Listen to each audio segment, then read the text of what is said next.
Hi అండి. మన మనీని సేవ్ చేసుకునే అద్భుతమైన యూస్ఫుల్ టిప్స్ అయితే షేర్ చేస్తున్నాను. వీడియోని స్కిప్ చేయకుండా చివరి వరకు చూడండి. నా ఛానల్ ఎవరైనా కొత్తవారు చూస్తున్నట్లయితే ప్లీజ్ ప్రీవియస్ వీడియోస్ ఒకసారి చూడండి. చూసి మీకు నచ్చి కంటెంట్ ఉంది అనుకుంటే ఛానల్ని సబ్స్క్రైబ్ చేసుకోండి. ఇలా అయిపోయిన షాంపూ ప్యాకెట్లు పడేస్తున్నారండి. అలా పడేయకండి. వీటి వల్ల చాలా యూజెస్ అయితే ఉన్నాయి. ఇలా షాంపూ ప్యాకెట్లని తీసుకొని ఏదైనా ఒక బౌల్ తీసుకొని దానిలో చిన్న చిన్న ముక్కలుగా ఈ షాంపూ ప్యాకెట్లు సెజ్జర పెట్టి కట్ చేసుకోవాలండి.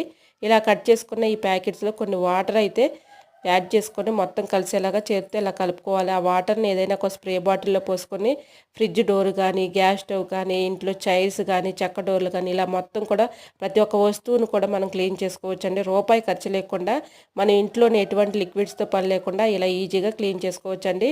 ఇంకా ఈ షాంపూ వాటర్తో మన ఇంటిని కూడా చక్కగా మాప్ పెట్టుకోవచ్చు అండి. చాలా క్లియర్గా ఉంటుంది. సో యూజ్ అవుతుంది అనుకుంటే ట్రై చేయండి. వీడియో నచ్చితే లైక్ చేయండి. Thanks for watching.